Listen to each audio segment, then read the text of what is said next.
I, William Jefferson Clinton, do solemnly swear. I, William Jefferson Clinton, do solemnly swear. That I will faithfully execute the office of President of the United States. That I will faithfully execute the office of President of the United States. And will to the best of my ability. And will to the best of my ability. Preserve, protect, and defend the Constitution of the United States. Preserve, protect, and defend the Constitution of the United States. So help me God. So help me God. Congratulations. Bonsoir, mercredi 20 janvier 93, midi heure de Washington, 18h heure de Paris, le démocrate William Jefferson Clinton, dit Bill Clinton, 42e président des États-Unis, a prêté serment sur les marches du Capitole. Un jeune homme entre ainsi à la Maison-Blanche. Bill Clinton n'a que 46 ans. Il est de la génération rock'n'roll. Ce n'est pas anecdotique. La Deuxième Guerre mondiale, il ne l'a pas connue. Il n'était pas né. La guerre froide n'est pour lui qu'un souvenir. Et la guerre du Vietnam, un mauvais souvenir. Son accession à la présidence des États-Unis d'Amérique peut donc avoir des conséquences importantes sur le cours du monde. Nous allons en parler au cours de ce journal avec la rédaction de France 2. Mais attardons-nous d'abord avec l'un de nos envoyés spéciaux à Washington, Philippe Rochaud, sur la cérémonie d'investiture, belle illustration de la démocratie américaine. Il est 2 heures avant midi et George Bush vit ses derniers instants de président à la Maison-Blanche. Les Clinton arrivent à 10 heures et le nouveau président des États-Unis, en signe d'amitié, caresse le chien de George et de Barbara Bush. Mais à présent, c'est le chat des Clinton qui sera le roi. Bill Clinton vient surtout de recevoir de George Bush les dernières consignes en matière de défense. Depuis cet instant, il possède déjà les rênes de la première puissance du monde. La foule tenue à distance attend depuis l'aube par une température de -5 degrés. Il me rappelle John Kennedy et je pense que chacun ressent une vive émotion aujourd'hui. Le cortège parcourt Pennsylvania Avenue. Seules les personnes munies de billets ont pu accéder à cette place qui mène au Capitole et où va se dérouler la prestation de serment. Alors que Bill Clinton et la foule écoutent les chœurs de l'université de Little Rock, le fief du nouveau président, un camion de déménagement fait son entrée à la Maison-Blanche. Ce sont les dossiers et le mobilier de la famille Clinton qui s'installent. Clinton a prêté serment de la main droite, mais l'histoire se souviendra qu'il était gaucher. Il est midi, c'est fait. Clinton, 46 ans, est le 42e président des États-Unis. Il embrasse Hillary, son épouse, et sa fille Chelsea. 250 000 personnes sont là, autour du Capitole, mais le monde entier est aussi à l'écoute.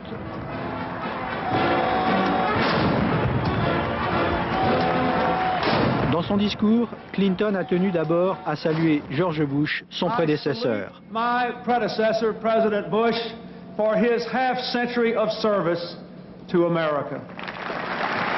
Bill Clinton a promis aussi que les États-Unis continueraient de guider le monde, que l'Amérique allait vers une nouvelle renaissance, mais qu'il fallait accepter les sacrifices et relever les défis. News traveled slowly across the land by horseback and across the ocean by boat. Son discours a duré 20 minutes, il l'avait appris par cœur. Tout au long de cette journée, c'est l'émotion qui aura marqué le visage de Clinton, surtout ce matin, à la cérémonie en l'église méthodiste de Washington, où le nouveau président des États-Unis a laissé couler une larme sur son visage. Après ce discours, après la parade, Clinton va encore inaugurer 11 bals dans la soirée et demain, pour montrer sa volonté de dialogue avec le peuple américain, il ouvrira au public la Maison-Blanche pour permettre à tous ces gens qui veulent le voir de le rencontrer. Et repartons pour Washington en direct où l'émotion et la fête, on l'a vu, Jean-Marc Hilou, sont étroitement mêlés depuis 24 heures.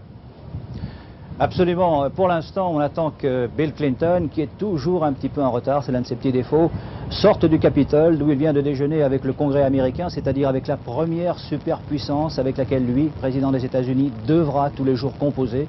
Il doit sortir pour se rendre sur les marches orientales de la colline du Capitole et passer en revue la garde d'honneur. Et donc, pour l'instant, on attend encore la sortie du président Clinton. Alors, Jean-Marc, Bill Clinton a promis dans son premier discours de président de dessiner une nouvelle Amérique. En quoi peut-elle être nouvelle? Eh bien, je crois que le changement peut être très important. Il faut bien comprendre que la République des États-Unis d'Amérique, la première puissance mondiale, hérite aujourd'hui d'un président qui est plus jeune que Mick Jagger ou Paul McCartney. Il faut bien comprendre que William Jefferson Clinton, le président Clinton, Bill pour des millions d'Américains, est le fils d'un employé, d'un voyageur de commerce, d'un modeste voyageur de commerce et d'une infirmière. Il faut bien comprendre que Bill Clinton est l'enfant prodige de l'un des États les plus pauvres des États-Unis et que donc en devenant à 46 ans le 42e président des États-Unis, il devient aussi l'incarnation vivante du rêve américain. Un rêve américain qui veut que l'Amérique donne à tous ses fils la même chance égale de pouvoir partir de rien pour arriver jusqu'au sommet. Un rêve américain vissé sur la conception que demain doit être toujours meilleur qu'aujourd'hui.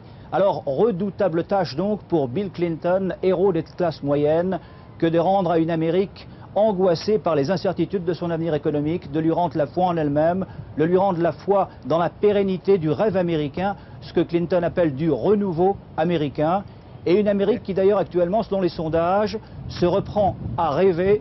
Elle n'attend pas de miracle, mais elle a la volonté de croire que tout est possible si elle croit en Bill Clinton. Merci Jean-Marc. L'image de cette cérémonie d'investiture a fait ce soir évidemment le tour du monde. Un monde qui va désormais guetter les premiers mots, les premiers pas, les premiers gestes de ce tout jeune président et qui attend de savoir ce qu'il va décider sur l'Irak, la Bosnie ou la Somalie. Dominique Derda. Le premier dossier brûlant, c'est évidemment l'Irak. Face à l'ennemi public numéro 1 de l'opinion américaine, Bill Clinton pourra difficilement se montrer moins ferme que George Bush. Pourtant, Clinton déclarait la semaine dernière ne pas vouloir se laisser obséder par Saddam Hussein. Il se pourrait donc, si le président irakien commençait à respecter les résolutions de l'ONU, que la situation se détende.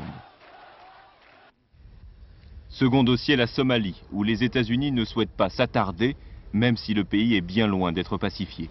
Les premières troupes commencent déjà à rentrer, au compte-gouttes, et aucune autre nation ne s'est portée volontaire pour remplacer les Marines. Ensuite, il y a bien sûr la Bosnie, où il ne suffira plus de condamner la main sur le cœur les atrocités commises ou d'accuser Bush de mollesse. Le candidat Clinton prônait le bombardement des positions d'artillerie serbe, on le dit beaucoup plus prudent aujourd'hui. Mais le temps presse, Clinton désormais devra décider si oui ou non il serait prêt, le cas échéant, à intervenir pour imposer le respect des accords de Genève. Il y a aussi Haïti et ces dizaines de milliers de boat people que seuls les gardes-côtes américains empêchent de déferler sur les plages de Floride. Et puis la Russie, qui attend un report de sa dette en remerciement de sa signature au bas des traités de désarmement. Bref, les dossiers étrangers urgents ne manquent pas pour celui qui a fait toute sa campagne sur la crise économique. George Bush à l'époque se moquait de l'inexpérience de Clinton et de Gore. George Bush a perdu et les deux clowns, comme il dit, vont devoir jongler à sa place avec les problèmes du monde. Bill Clinton est donc confronté d'emblée au désordre du monde, mais il ne voudra pas ignorer pour autant le désordre intérieur. L'Amérique souffre en effet d'inégalités sociales et raciales. Dominique Derda vient de le dire. Le candidat démocrate avait axé toute sa campagne sur ces thèmes et il sait que ses électeurs attendent beaucoup de lui. Véronique Auger. Premier dossier sur la table de Bill Clinton, la relance économique. Il l'a promise aux Américains. Il a maintenant la douloureuse tâche d'avoir à tenir sa promesse. Douloureuse parce que depuis 3 mois, la croissance a déjà pointé le bout de son nez aux États-Unis et que si Bill Clinton appuie trop fort sur l'accélérateur, l'économie risque de déraper. Douloureuse promesse de relance, car où trouver les 20 milliards de dollars qu'il a promis d'injecter? En effet, sous les yeux de Bill Clinton, brille le très sulfureux dossier du déficit budgétaire américain. L'héritage de Bush est là beaucoup plus lourd que prévu. Foin des gâteries donc, en tout cas pour le moment, Bill Clinton promet des sacrifices. Il va falloir augmenter les impôts pour remplir les caisses de l'État fédéral. L'idée d'une taxe sur l'énergie est même dans l'air. Autre risque de dérapage, la santé. Le candidat a promis de s'occuper des plus pauvres, le président élu envisage de réduire les dépenses sociales. Aujourd'hui, les Américains n'ont plus aucune certitude sur la politique économique de leur pays. Les étrangers non plus d'ailleurs. Bill Clinton n'a toujours pas annoncé ses intentions en matière de commerce international. Ce soir, Wall Street a ouvert en baisse, mais Bill Clinton n'y attache encore aucune importance. Il est là pour restaurer l'espoir. Nous aurons bien sûr l'occasion de vous présenter dans les jours qui viennent son équipe, mais on peut d'ores et déjà affirmer, sans risque de se tromper, que le 42e président des États-Unis gardera comme conseiller le plus proche la personne la plus proche qui soit, sa famille Larry. Florence Mavic. En novembre dernier, Barbara Bush accueille Hillary Clinton pour une visite guidée des appartements de la Maison-Blanche. Une sorte de passation des pouvoirs en apparence tout à fait chaleureuse. Bonne copine, Barbara Bush, surnommée Mamie Nova, met en garde l'élégante Hillary contre les journalistes. La presse est toujours prête, selon elle, à dire du mal. La nouvelle venue en sait quelque chose. Son gouverneur de Marie a bien failli perdre la course à la présidence lorsque les journaux ont écrit qu'il avait une maîtresse. C'est Hillary qui l'a sorti d'affaire en prenant sa défense à la télévision. Brillante avocate, à 46 ans, elle incarne désormais le modèle de la femme américaine. Celle qui concilie carrière à succès et vie familiale, qui défend les grandes causes à la mode et mitonne les petits plats. Celle qui a compris qu'il fallait changer de tête et s'extérioriser pour séduire l'Amérique. Bill Clinton avait prévenu les électeurs. Si vous votez pour moi, vous aurez ma femme en plus. Fille d'un industriel de la banlieue de Chicago, elle reste toujours aux côtés de son époux. Avec en poche ses discours. D'ailleurs, elle n'hésite pas à donner son opinion en public, comme dans les réunions de cabinet. Bill Clinton avoue que dans beaucoup de domaines, elle en sait plus que lui. Déjà, on surnomme le nouveau couple présidentiel les Bonnie and Clyde de la politique américaine. Hillary est entourée d'une bande de copines tout aussi militantes qu'elle. Donna Shalala, par exemple, promue secrétaire d'État à la santé et aux affaires sociales. Des millions d'Américains, ceux dont se réclament les Clinton, n'ont toujours pas droit à la sécurité sociale. Une famille remplace une autre à la Maison-Blanche. La vie politique américaine de ce point de vue ne change pas. Hillary Clinton jouera auprès de son mari, vous l'avez vu, un rôle aussi important, sinon plus important que celui de Barbara Bush. L'épouse de l'ancien président républicain ne l'aura pas quitté un seul instant. Leur émotion était perceptible au moment de la passation des pouvoirs. Bush, en bon démocrate républicain, a souhaité bonne chance à son successeur, et son successeur en a bien besoin. Le dossier irakien qu'il lègue en guise d'héritage est encore brûlant. Saddam Hussein a proposé hier à Bill Clinton une trêve dans un geste de bonne volonté, et il est vrai qu'aujourd'hui le calme a régné en Irak. Durera-t-il? Il est encore trop tôt pour le savoir. Il nous a paru intéressant de recueillir les réactions des Irakiens à l'arrivée de Bill Clinton à la Maison-Blanche. Reportage de nos envoyés spéciaux à Bagdad, Isabelle Béchler et Bruno Giraudon. Le département de français de l'université de Bagdad compte 300 étudiants. Pour eux, en plus des restrictions de tout un chacun, l'embargo signifie le sevrage total d'avec la France. Plus de bourse d'études, plus même d'accès à la bibliothèque du Centre culturel français, fermée depuis 2 ans et demi. Au moment où le pouvoir change de main à Washington, leur espoir le plus cher est que l'isolement de l'Irak cesse. On avait l'espoir de son arrivée. Peut-être il va penser de supprimer l'embargo. On ne sait pas déjà ce qu'il va arriver, ce qu'il va faire le président Clinton, mais nous sommes optimistes et Clinton peut-être va changer la situation. Tout le peuple irakien aspire à une nouvelle période. Nous passons notre vie avec la guerre, une guerre avec Iran, et après ça, avec les Américains. Et ça, c'est malheur pour nous. Mais nous demandons toujours la paix. Moi, je vois que Clinton ne changerait rien. Parce que le président en Amérique ne représente que les intérêts américains. Donc vous n'êtes pas très optimiste? Oui, moi, je vois la vie en noir. Ah oui. L'initiative de cessez-le-feu du président Saddam Hussein hier a mis un peu de baume au cœur des étudiants. Car si l'État fort les galvanise, au fond, rien ne les soulage plus que des perspectives de paix. Précisément une confirmation de l'accalmie visible aujourd'hui. Une équipe d'inspection de l'ONU pourra se rendre demain matin en Irak. Elle comprend 25 experts chargés notamment de la destruction des armes chimiques en Irak. Saddam Hussein avait jusqu'à présent face à lui une coalition très soudée, États-Unis, France, Grande-Bretagne. Des divergences sont apparues il y a quelques jours. Nous le laissions entendre dimanche dernier. Roland Dumas l'a confirmé aujourd'hui. La France n'avait pas approuvé le raid américain lancé contre un site situé près de Bagdad. Laurent Boussier. Un feuilleton en plusieurs épisodes. Premier acte ce matin, à l'issue du Conseil des ministres, le porte-parole du gouvernement, Louis Mermaz, fait état de propos tenus par Roland Dumas, le ministre des Affaires étrangères.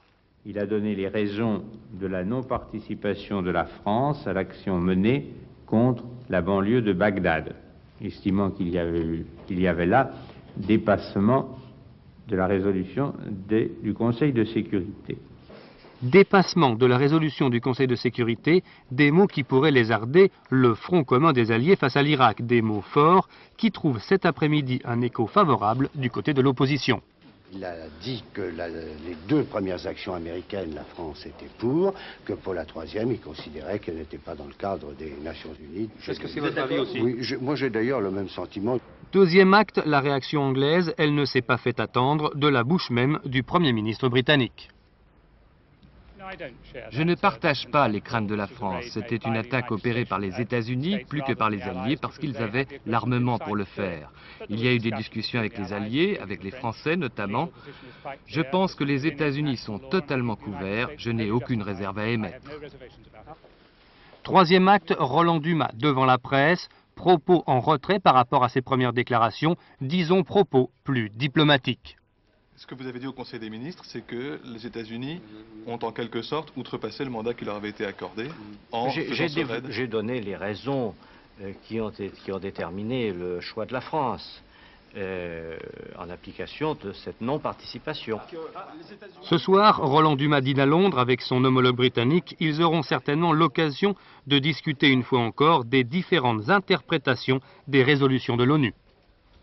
L'espoir de paix en Bosnie se confirme. Les Serbes acceptent le plan de paix de Genève. Ils renoncent donc à la création d'un État dans l'État.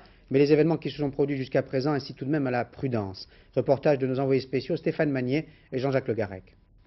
Un bras tendu, une main qui montre 3 doigts. C'est le salut national des Serbes et c'est ce geste que les députés serbes de Bosnie-Herzégovine ont choisi pour dire oui aux propositions de Genève. Un salut nationaliste en guise de main tendue. Mais ne vous faites pas d'illusions, précisait-il dans un communiqué quelques minutes plus tard. Nous nous réservons le droit d'organiser un référendum d'autodétermination si les choses n'évoluent pas comme nous le souhaitons. Ce oui, c'est d'abord un homme qui l'a voulu, Radovan Karadzic, le leader nationaliste des Serbes de Bosnie-Herzégovine. Je ne considère pas que ce vote soit une victoire personnelle, je crois tout simplement que c'est un bon accord, commentait-il. Et pourtant, quel triomphe pour celui qu'on veut traduire en justice pour crime contre l'humanité et qui se pose aujourd'hui en sauveur de la paix.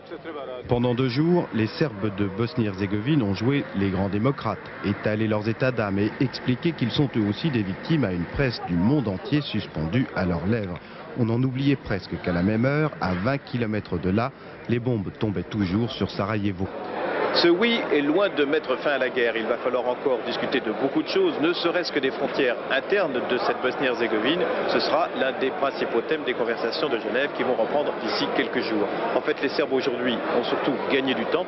Ils ont réussi à retarder sine die l'intervention militaire internationale. Un autre espoir de paix grandit au Proche-Orient. Le Parlement israélien a en effet pris une décision capitale pour l'avenir des relations avec les Palestiniens. Le dialogue entre Israéliens et l'OLP n'est plus interdit. Charles Anderlin.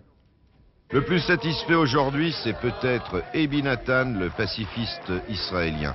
Il a purgé 2 peines de prison ferme pour avoir serré la main de Yasser Arafat à Tunis. J'ai attendu longtemps ce changement. Si cette loi antidémocratique avait été annulée il y a 5 ans, beaucoup de sang aurait été épargné. Cette loi était une honte pour nous en tant que juifs et israéliens. Ebi Nathan a pris dès hier soir l'avion pour Tunis via l'Europe. Il a rendez-vous avec le chef de l'OLP. Dans l'entourage du Premier ministre Yitzhak Rabin, on tient à préciser que la décision de la Knesset ne signifie pas que le gouvernement israélien va négocier avec l'OLP. D'ailleurs, M. Rabin s'est absenté au moment du vote. Les dirigeants des territoires occupés sont modérément satisfaits. De toute manière, la loi interdisant les contacts avec l'OLP n'était plus observée depuis l'arrivée au pouvoir de la gauche israélienne en juin dernier. Pour l'opinion publique palestinienne en tout cas, c'est insuffisant. Cette décision va prendre d'ampleur et d'effet si elle est poursuivie par des mesures concrètes comme le retour des expulsés ou de donner les Palestiniens plus de liberté dans leur vie quotidienne. Si les Israéliens sont sérieux, il faut faire la négociation avec l'OLP. Les négociations de paix ne reprendront que si les expulsés au sud Liban sont autorisés à revenir dans les territoires occupés. Et l'on apprend ce soir que le délégué général de l'OLP à Paris, Ibrahim Sousse, a quitté la France avec sa famille. Il serait, dit-on, menacé par le mouvement intégriste Hamas.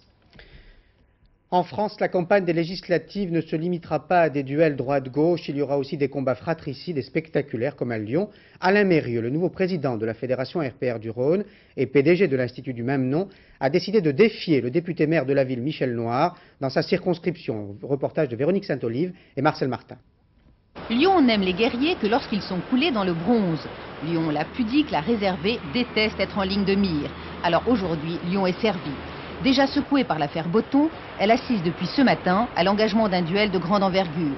Alain Mérieux, capitaine d'industrie, membre d'une des plus anciennes familles lyonnaises, ami personnel de Jacques Chirac, défie Michel Noir, maire de Lyon, député sortant, dans son propre fief de la Croix-Rousse. Le candidat Mérieux est investi par le RPR et l'UDF. Il s'engage donc au nom de l'union et de la clarté politique, par contraste avec Michel Noir, démissionnaire du RPR.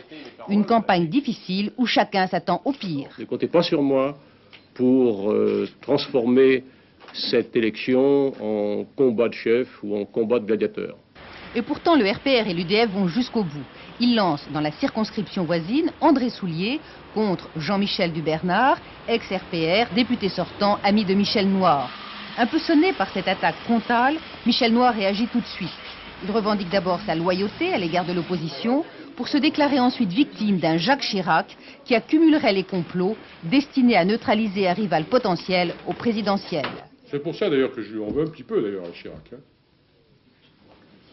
Parce que un coup il va chercher mon gendre, un autre coup il va chercher mon ami, demain il va chercher qui alors? Michel Noir joue son va-tout. Déstabilisé par l'affaire Botton, il sait qu'un échec aux législatives compromettrait sa réélection à l'hôtel de ville et anéantirait ses espoirs au présidentiel. Lyon, décidément, n'est pas prête de retrouver le charme discret qu'elle affectionne tant. Enquête sur une enquête. Enquête d'un ancien ministre sur l'enquête d'un juge. Michel Charasse demande à la chancellerie d'obtenir donc de donner des explications sur la démarche du juge Van Ruymbeck qui aurait posé à un notaire quelques questions sur les biens supposés ou réels de Michel Charasse. Michel Fine a à son tour enquêté. Sur cette route du Morbihan, une main anonyme a écrit ces deux mots en forme d'avertissement: Charasse, dégage. L'histoire commence ici, à Aradon, résidence secondaire de Michel Rett, le PDG de la Sagesse inculpé par Renaud Van Ruymbeck dans le cadre de l'enquête sur le financement du Parti socialiste. Dans le pays, on appelle cette villa la maison de Charasse. La rumeur dit que l'ancien ministre du budget venait volontiers y passer ses vacances. On murmure qu'il aurait même acheté la maison d'à côté. La vérité, Charasse l'affirme, il n'a jamais mis les pieds à Aradon. Toujours est-il que le 8 septembre dernier, le conseiller Van Ruymbeck, qui enquête sur les activités de Michel Rett, va perquisitionner chez son notaire. Le nom de Michel Charasse a-t-il été cité ce jour-là? C'est ce que veut savoir l'ancien ministre. Si la réponse est oui, c'est, dit-il, une atteinte à son honneur de citoyen. Le 23 décembre dernier, Michel Charasse écrit à Renaud Van Ruymbeck: vous comprendrez que je prenne la plume pour vous faire part personnellement de mon amertume et de mon indignation avant de m'engager dans d'autres voies, éventuellement d'ordre judiciaire. Michel Charasse demande un rendez-vous d'homme à homme avec le magistrat. Étonnement de Renaud Van Ruymbeck. 15 jours plus tard, il réplique: sachez qu'il n'est pas dans mes habitudes de répondre à des propos malveillants, voire à des menaces. Aussi ai-je le regret de vous informer que je ne suis pas disposé à y donner suite. Furieux, Michel Charasse demande au garde des Sceaux l'ouverture d'une enquête administrative. Il conclut: M. Van Ruymbeck n'est pas un animal sacré qu'on n'a pas le droit de toucher. Mais comme le dit ce soir la chancellerie, un juge a bien le droit de citer un ministre. Colina a fait un mort, plusieurs blessés et des dégâts à La Réunion. Colina est ce cyclone qui a traversé hier la moitié ouest de l'île et qui l'a quitté heureusement ce matin. Nathalie Dolé. L'heure est maintenant à l'après-cyclone. Depuis la fin de l'alerte ce matin, l'île tout entière nettoie, déblaie, reconstruit ou tronçonne. Colina a tué 2 personnes et ne semble avoir causé que des dégâts matériels supportables. Si l'électricité n'est pas encore entièrement rétablie dans l'île, les routes principales ont été dégagées à cette heure-ci. Restent maintenant des difficultés locales dans des régions isolées ou difficiles d'accès au centre de l'île. Le plan Orsec a même été levé cet après-midi. Colina, malgré sa puissance dévastatrice, a aussi largement contribué à écarter le spectre de la sécheresse qui pèse dangereusement sur l'île depuis quelques mois. En moins de 24 heures, il est en effet tombé sur les hauteurs de la Réunion l'équivalent d'1 an de pluie en métropole, de quoi largement réapprovisionner les nappes phréatiques. Le département français devrait donc se remettre vite du passage direct de ce dernier cyclone. Colina s'enfuit en ce moment vers le sud, mais le centre de prévision cyclonique de la Réunion s'intéresse depuis ce matin à 3 autres dépressions tropicales, dont une vient d'être baptisée Edwina. La Réunion peut cependant dormir sur ses 2 oreilles. Elle est en effet touchée par un cyclone en moyenne que tous les 5 ans. L'étoile la plus brillante du ciel guidera désormais les automobilistes d'Île-de-France. Sirius les informera en permanence sur l'état de la circulation et leur permettra d'éviter les bouchons. Patrick Esther.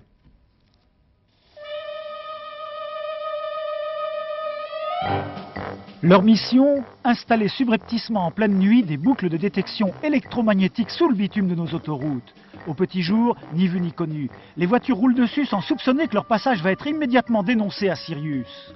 Sirius, un réseau riche de 1800 détecteurs, de 280 caméras vidéo et de 2 centres de calcul. La mission impossible, Sirius l'a acceptée.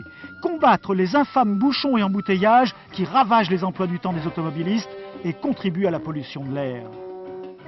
Un comptage implacable, un système expert, des moyens d'action multiples, 260 panneaux électroniques gérés en temps réel et capables d'indiquer des itinéraires de délestage ou même les lieux des bouchons à éviter.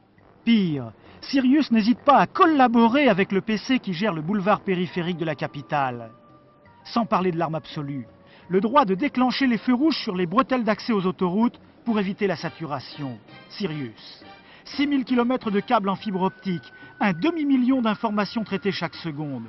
Les automobilistes sont prévenus. Sur 500 km d'autoroute du nord-est de l'Île-de-France, on va les aider à trouver le meilleur chemin. Mais c'est l'état d'urgence. Paris cumule 80% des embouteillages français, des embouteillages qui ont doublé en 10 ans. Alors, la mission n'est-elle pas réellement impossible ? On croit les Français séducteurs, gastronomes et toujours ronchons, ils le sont peut-être, mais un trait de caractère apparaît de plus en plus. Les Français sont surtout joueurs. Ils ne s'en vantent pas forcément, mais un chiffre révèle l'étendue des dégâts. Les Français ont dépensé 7 millions de francs à l'heure l'année dernière. Quelle manne pour l'État. Renaud Fessaguet et Jean Cornu ont tenté de comprendre. Voilà le nouveau geste quotidien d'un Français sur 2, ou presque. Le grattage, c'est facile, c'est pas cher et ça rapporte sur le champ. Banco, poker, millionnaire, c'est le tiercé gagnant de la Française des Jeux. Le coup d'ongle qui fait vieillir, le PMU et le loto. Tous les matins, un petit avant d'aller travailler, si des fois je gagnais, ça m'encouragerait. Ils boivent un café, ils achètent un jeu. Tiens, donne-moi 2 millionnaires, donne-moi un poker, donne-moi un black.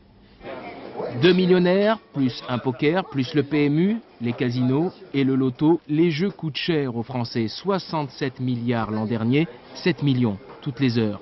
Le chômage et la grisaille n'expliquent pas tout. Dans le cas du millionnaire, petit chouchou des gratteurs, il y a aussi l'irrésistible attrait de la télé. On a quand même un outil indispensable avec des jeux où on peut gratter et on peut gagner 100 000 francs et bien sûr passer à la télé parce que ça c'était quelque chose de phénoménal au niveau du succès. Ah bah ce coup-ci c'est perdu. Hein. Et non, ce n'est pas perdu pour tout le monde. L'État gratte, lui aussi. 15 milliards de francs au passage, 2 fois l'impôt sur la fortune. Le jeu, une drogue qui n'est pas près d'être interdite en France. À regarder ce reportage, la majorité des Français doit être aujourd'hui davantage absorbée par ces jeux d'argent que par le débat politico-historique de la semaine. Tous les magazines s'en font l'écho, sous forme de questions brutales. Fallait-il guillotiner le roi Louis XVI il y a 200 ans, le 21 janvier 1993 précisément? Avant de juger, question posée d'ailleurs par les Républicains repentis ou par des monarchistes très remontés en ce moment, comme Thierry Ardisson, mais avant de juger, revenons sur les circonstances de sa mort avec Gérard Dalmaz. 10h22, 21 janvier 1793, le sang royal jaillit. Sous l'échafaud, l'officier Goubert, sur son mouchoir, recueille quelques gouttes de Louis le Dernier, héritier de 12 siècles de monarchie. Pourtant, Leur règne avait plutôt bien commencé. 1774, beau royaume, jolie femme, certes imprudente, insolente. Roi réformiste, géographe, mécanicien, gaillard d'1,90 m, hélas timide, indécis, mal entouré par ses frères. L'orage révolutionnaire finit par éclater sur la famille royale. 13 août 92, enfermement à la prison du Temple, ancien donjon des Templiers, où Mozart est récemment venu jouer. Louis change de chemise chaque matin à l'heure où la Convention siège déjà pour organiser le procès, 24 jours. Louis de Bourbon, dit Louis Capet, choisit ses avocats. Malesherbes, Tronchet et de Sèze, qui prononcent la plaidoirie, dont voici la conclusion. Je m'arrête devant l'histoire. Songez qu'elle jugera votre jugement et que le sien sera celui des siècles. L'ombre de la fille à Guillotin se profile sur le pauvre homme, dirait la reine. On ne frappe les rois qu'à la tête, hurle Danton. Le roi est reconnu coupable de conspiration contre la liberté publique. Alors, 17 janvier 93, sur 720 députés, 361 votent la mort. Une voix de majorité, peut-être celle du cousin du roi, Philippe Égalité. Il avait dansé avec Marie-Antoinette le jour de son mariage. Robespierre le clame, Louis doit mourir parce qu'il faut que la patrie vive. 20 janvier, séparation avec la famille. 1h03 de sanglots, note Cléry, le fidèle valet. Catholique fervent, le citoyen Capet passe quasiment la nuit en prière, puis donne des souvenirs, dont sa cravate, reprisée par la reine au commissaire Vincent. 21 janvier, un linceul de neige fondante recouvre Paris. Le convoi met 2 heures par les grands boulevards pour rejoindre la place de la Révolution, l'actuelle Concorde. Là, brille le couperet en haut des 2 bras de bois peints en rouge. Le chef de Capet roule dans le panier aux œufs rouges. L'exécution témoigne, la minute officielle a été à l'instant consommée et sa tête a été montrée au peuple. Ni tyran ni héros, le roi était surtout coupable d'être roi. Du coup, il est martyr. Début de la chasse aux reliques, ne serait-ce qu'une boucle de cheveux d'un blond de cendre. Demain, nous aurons l'occasion de revenir sur cette question essentielle pour la République avec des manifestations et des contre-manifestations. Elles auront lieu sur l'ancienne place de la Révolution, aujourd'hui, place de la Concorde. Et pendant ce temps, l'Amérique fête sans état d'âme la démocratie avec la passation des pouvoirs aujourd'hui entre George Bush et Bill Clinton. Dans son premier discours de 42e président des États-Unis, Bill Clinton a promis à ses concitoyens une nouvelle Amérique, a promis de réaliser ce fameux rêve américain, mais a aussi promis des sacrifices. En attendant ces sacrifices, c'est encore la fête, et ce sera ce soir la parade avec un Bill Clinton et une Hillary Clinton très souriants depuis 24 heures, et un George Bush très fair-play, mais assez amer de quitter la présidence des États-Unis. Et c'est la dernière image de ce journal. Sophie Davant vous parlera du ciel de France dans un instant. Ensuite, à 20h50, un film de télévision, Amour fatal. À 22h25, un documentaire de Pavel Longin, Nice, la petite Russie. À 23h20, Catherine Sellac vous présentera le dernier journal. Bonne soirée sur France 2. À demain 20h. Bonsoir.